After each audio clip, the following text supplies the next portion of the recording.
Hello students, welcome to law school. आज के इस पर्टिकुलर लेक्चर में हम डिस्कस करने जा रहे हैं एक बहुत ही इंपॉर्टेंट टर्म जिसमें सारे बच्चे मोस्टली कंफ्यूज रहते हैं। वो टर्म है आपकी compoundable and non compoundable offences. ठीक है जी। कंपाउंडेबल ऑफेंसेस वैसे वो ऑफेंसेस होते हैं जिनमें जो है आपसी सहमति से जो है केस वो खत्म कर देते हैं। जो कंपनसेशन वगैरह बनती है वो विक्टिम को देके केस का समझौता जो है हो जाता है। और नॉन कंपाउंडेबल वो ऑफेंसेस होते हैं जिसमें हम ये प्रक्रिया नहीं कर सकते। ठीक है जी। तो बट इसको फिर भी हम आज एक डिटेल में पढ़ते हैं इस प्रोसेस को कि कंपाउंडेबल कौन से ऑफेंसेस हैं, कौन से बाय कोर्ट करवाए जाते हैं, और नॉन कंपाउंडेबल आपके कौन से ऑफेंसेस हैं। ठीक है जी। उससे पहले हम ये जानते हैं ये ऑफेंस क्या है। Offence is a violation of a rule और legislation that is subject to legal repercussions. So offence क्या है? जब भी कोई वायलेशन होती है किसी भी रूल की, ठीक है, किसी भी लेजिस्लेशन की, which is subject to legal repercussions means जो एक ऐसी आप कोई ऑफेंस या कोई वायलेशन कर दो किसी रूल की जिसके लिए आपको जो है लीगल रिपरकशंस फेस करनी पड़ेंगी। ठीक है। ये कहाँ से आया है? ये लैटिन वर्ड है ऑफेंडेर, which means to strike repeatedly and is throughout to be an evil deed.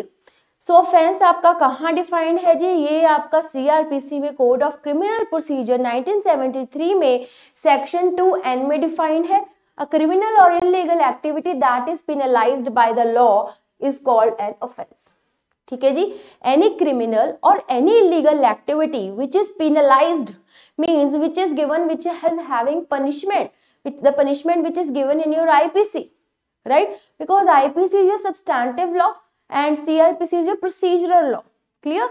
So that particular thing or particular activity is called offense which has some punishment in it. Clear?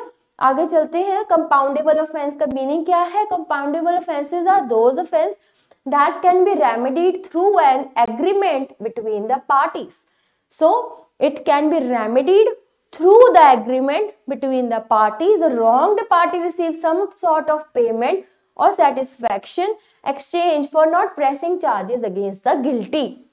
So receiving some sort of payment and all these things is known as compensation or giving the damages to the one party who has suffered. The victim party get the compensation in exchange of what all wrong has been done to that particular party. So ये कहाँ पे लिखा है? Section 320 of the Code of Criminal Procedure CRPC 1973 contains a list of compoundable offences which are penalized under several provisions under IPC. क्यों आपको पता ही है offence and punishment कहाँ दी रखी है आपकी? वो सिर्फ और सिर्फ IPC में दे रखी है। और प्रोसीजर कहाँ जो फॉलो होना है वो आपका CRPC में दे रखा है। क्लियर? सो सेक्शन 320 जो है आपका CRPC का वो कंपाउंडिंग ऑफ द ऑफेंसेस के बारे में बताता है। Clear? So in the circumstances listed in section 320 clause 1, पहला क्या है? Courts consent is not necessary. ठीक है। तो कैसे कैसे कंपाउंडिंग हो सकती है? दो तरीके से हो सकती है। जब कोर्ट का जो है आपको कंसेंट लेना जरूरी नहीं होता। वो किन किन केसेस में होता है? ट्रेसपासिंग का केस हो गया जी, ठीक है, एडल्ट्री का केस हो गया, डेफोमेशन का हो गया, और other crimes can be compounded without the जज approval. Clear? Charges imposed on the accused can not be withdrawn. Then देखो, जब आप एक चार्जेस फ्रेम हो जाते हैं, ठीक है, आपकी मान लो कंपाउंडिंग हो गई ऑफेंस की, तो ये माना जाता है कि जो आपका ऑफेंडर है, एक्यूज्ड है, वो एक्विट हो गया है। कौन सा हमने यहाँ पे टर्म यूज करनी है जी? एक्विट की। ठीक है ना? आपको पता है एक्विट एंड कन्विक्ट क्या होता है? कन्विक्ट क्या होता है? जब उसको कन्विक्शन यानी कि पनिशमेंट मिल जाती है जी, ठीक है, इम्प्रिजनमेंट या फाइन व्हाटएवर द्वारा कोर्ट। एक्विटल क्या होता है? जब उसके चार्जेस जो हैं ड्रॉप हो जाते हैं, उसको छोड़ दिया जाता है, उसे बोलते हैं एक्विटल। तो यहाँ पे खास लिखा हुआ है charges imposed on the accused can not be withdrawn. ठीक है। तो ये आपका जो क्वेश्चन है बहुत बार आपके प्रीलिम्स में देखा गया है। तो ये आपके प्री के लिए बहुत इंपॉर्टेंट क्वेश्चन है। Accused who have committed compoundable offence can be acquitted और reaching a settlement and there is no need of further trial.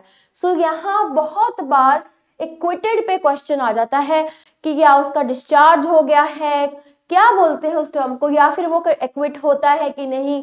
बहुत बहुत बहुत सारे पेपर्स में आपका ये क्वेश्चन पूछा जा चुका है। तो आपको ये बात याद रखनी है कि जब भी कंपाउंडिंग होती है ऑफेंस की, उसके जो चार्जेस हैं वो विड्रॉ नहीं होते, उसका जो आपका ऑफेंडर है, एक्यूज्ड है, that person is just acquitted. Clear? आगे चलते हैं। वो वाले पॉइंटर्स, जब कोर्ट का कंसेंट लेना बहुत जरूरी होता है जी। जो देखो मोर सीरियस ऑफेंसेस हो जाते हैं वहां पे कोर्ट से परमिशन लेनी जरूरी हो जाती है। कहते हैं including theft, assault and criminal breach of trust can only be resolved with the court's approval. The same court where the case prior trials were held must receive the application for compounding from parties who are ready to do so। तो देखो compounding यानी कि इनका समझौता करवाना है। देखो बहुत सारी आजकल लोक अदालत, मीडिएशन, ये सारे यही चीज कराने के लिए बैठे होते हैं।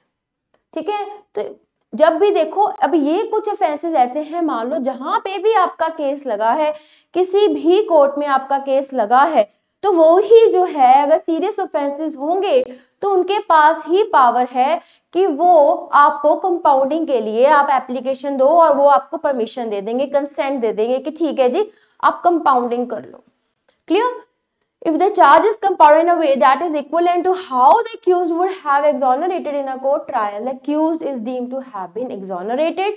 The complainant must not receive any consideration that they are not entitled to, and the compromise must be genuine. This is very important. Compromise genuine होना चाहिए, ये नहीं कि विक्टिम ने बहुत ज्यादा कंसिडरेशन यानी कंपनसेशन मांग ली जितने का वो हकदार भी नहीं था। So this thing is to be very much to, they have to see this thing, then only compounding of the offense can be done। ठीक है, और कह रहे हैं क्योंकि चार्ज भी ऐसा होगा, मतलब charge of is compounded in such a way that is equivalent to how the accused would have exonerated in a court trial.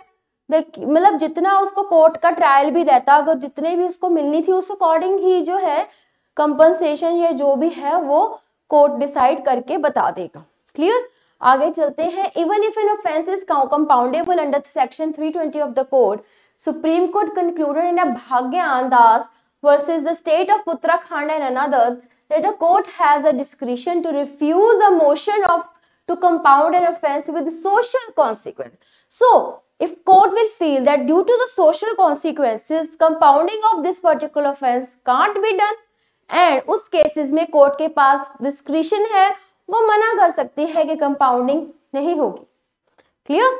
merely because an offense is punishable by more than a punishment under section 320, the court may exercise discretion concerning the offense character। So कह रहे हैं कि अगर जरूरी नहीं कि एक offence 320 के लिए है और बहुत सारे दूसरे ऑफेंसेस भी लगे हुए हैं, तो कोर्ट ये देखेगी कि यहाँ पे हम केस मैटर में कंपाउंडिंग का सेक्शन लगा सकते हैं कि नहीं। मतलब कोर्ट की डिस्क्रिशन है, अगर वो चाहें तो उनका समझौता करा के मैटर सॉल्व कर सकते हैं, नहीं तो फुल ऑन ट्रायल चलेगा। क्लियर? आगे चलते हैं। Compoundable offences must have the following characteristics to qualify। The crime must not be particularly serious to qualify। देखो सीरियस का होता है ऑफेंस, उसकी नॉन कंपाउंडिंग होती है, ठीक है, नॉन कंपाउंडेबल ऑफेंस में आते हैं तो सीरियस नहीं होना चाहिए। Typically the crimes should be kept hidden। Private offenses are ones that negatively affect person's identity or competence। Such offenses shouldn't be against the state's well-being or hurt broader। So इस point का ये मतलब है कि ऐसा offence नहीं होना चाहिए जो पब्लिक एट लार्ज को अफेक्ट करे। If it is is a matter of concern of public at large, तब वो ऐसे ऑफेंसेस की जो है वो कंपाउंडिंग नहीं करेंगे। ठीक है, rape, murder, other horrifying crimes can not be compounded because they are very serious. According to the ruling in Shankar Yadav versus state of Chhattisgarh, an offence punishable under section 323 of an IPC may be compounded under 320 by the person who suffers the injury. An offense punishable under 325 of the IPC may be compounded under 322 of the IPC with the permission of the court by person who suffers the injury using dangerous weapons। So अगर dangerous weapons के साथ injury हुई है तो court द्वारा compounding करी जाएगी। अगर दूसरी सिंपल है, सिंपल इंजरी है, तो वो ऐसे ही जो है उसकी कंपाउंडिंग हो जाएगी। यहाँ पे ये बात जो है समझाई गई है। ठीक है जी, आगे हम चलते हैं नॉन कंपाउंडिंग पे। Non compoundable offences are the one which can not be compounded, they can only be quashed. So such offences can only and only be quashed. ठीक है जी, इनकी जो है कंपाउंडिंग नहीं होगी। It is because nature of the offence which is more serious, grave and criminal that the accused can not be allowed to free with some settlements. In such offences, both private party as well as the society are affected. Here, in such type of cases, it is the state, that is police, who files the case, and so the question of compromise does not arise. All the offences which are not mentioned in 320 of the CRPC are non-compoundable offences. So, जो आपके section 320 में नहीं mention करे गए हैं, वो सारे जो आपके offences हैं, वो non-compoundable offences है। इसमें क्या होता है, सेटलमेंट्स नहीं होती। ठीक है जी, और पुलिस भी इन्वॉल्व होती है, तो कॉम्प्रोमाइज इतना नहीं हो पाता, इसमें ये बात आपको समझाई हुई है। ठीक है, तो केस देखते हैं ज्ञान सिंह केस 2012 का।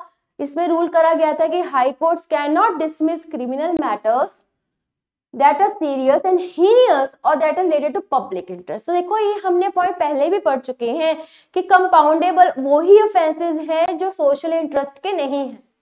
ठीक है, the one which are very serious or very heinous crimes and are related to public interest, those can't be compounded. Clear? This decision applies to all criminal cases except for those where the conviction of the crime is unlikely and prolonging the case would be damaging the accused right to justice. So कहते ये decision सब पे apply करेगा, बस कुछ exceptions हैं जब हमें लग रहा है कि ट्रायल बहुत लंबा चले गया है।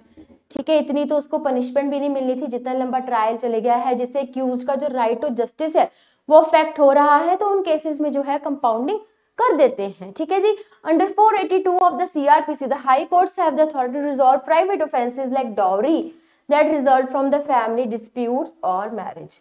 सो डॉवरी के जो केसेस हैं जी, वो भी आपके हाई कोर्ट द्वारा रिजॉल्व कर दिए जाते हैं। इसके लिए इन्होंने कौन सा सेक्शन आपको बोला है, 482। क्लियर, आगे चलते हैं। In the case of state of Rajasthan versus Shambhu Kewat, the Supreme Court noted that 320 of the CrPC grants court authority to combine offences of a criminal nature. According to the 482, the High Court have the authority to consider relevant evidence and establish views to uphold the goals of justice, the result of which the exoneration dismissal of the accusation. So यहाँ पे again वही बात करी हुई है कि उसको criminal justice देने के लिए डिसमिसल कर सकते हैं। ठीक है जी, तो उस अकॉर्डिंग जो है उसका नेचर डिसाइड करा जाएगा, क्रिमिनल नेचर डिसाइड करा जाएगा ऑफेंस का, कि क्या उसकी अगर जस्टिस खराब हो रही है, ठीक है, गोल ऑफ जस्टिस नहीं मिल रहा, तो उस केस में जो है कंपाउंडिंग कर दी जाएगी अंडर सेक्शन 482। क्लियर, आगे चलते हैं। Narendra Singh versus state of Punjab, the high court were given the authority to dismiss non compoundable criminal cases when the parties were willing to settle while acting as per 482 of the CRPC. However, when using such force, extreme action has to be taken. Caution has to be taken. In the end, these cases resulted in the Supreme Court setting specific criteria for assigning the criminal proceedings by the High Court that were a non-compoundable type. तो इस particular case में क्या हुआ था, non compoundable case था। ठीक है जी, but parties चाहती थी कि उनकी सेटलमेंट हो जाए, तो क्या करा, ये सुप्रीम कोर्ट में चला गया था मैटर। क्यों? क्योंकि उन्होंने rescinding the criminal proceedings of the high court लग के, क्योंकि वो जो सारी थी नॉन कंपाउंडेबल टाइप थी। क्लियर, आगे चलते हैं जी। इनके कुछ डिफरेंसेस हैं जो कि बहुत इंपॉर्टेंट है। मेन डिफरेंस तो आज आपको समझ लग ही गया होगा, जिनमें कंपनसेशन मिल जाए या सेटलमेंट हो जाए वो आपके कंपाउंडेबल होते हैं, जिसमें ऐसा कुछ ना हो वो नॉन कंपाउंडेबल होते हैं। ठीक है जी, पहला है nature of crime. Nature of offence इसमें इतना सीरियस नहीं होता, इसमें बहुत सीरियस होता है। चार्जेस विड्रॉ हो सकते हैं जी, इसमें चार्जेस विड्रॉ नहीं हो सकते। It affects only the private single person, it affects both and society at the large. Compoundability check करनी है। Settlement can be done either with the permission और without the permission of court. If it can not compound the offence and can only be क्वैश्ड।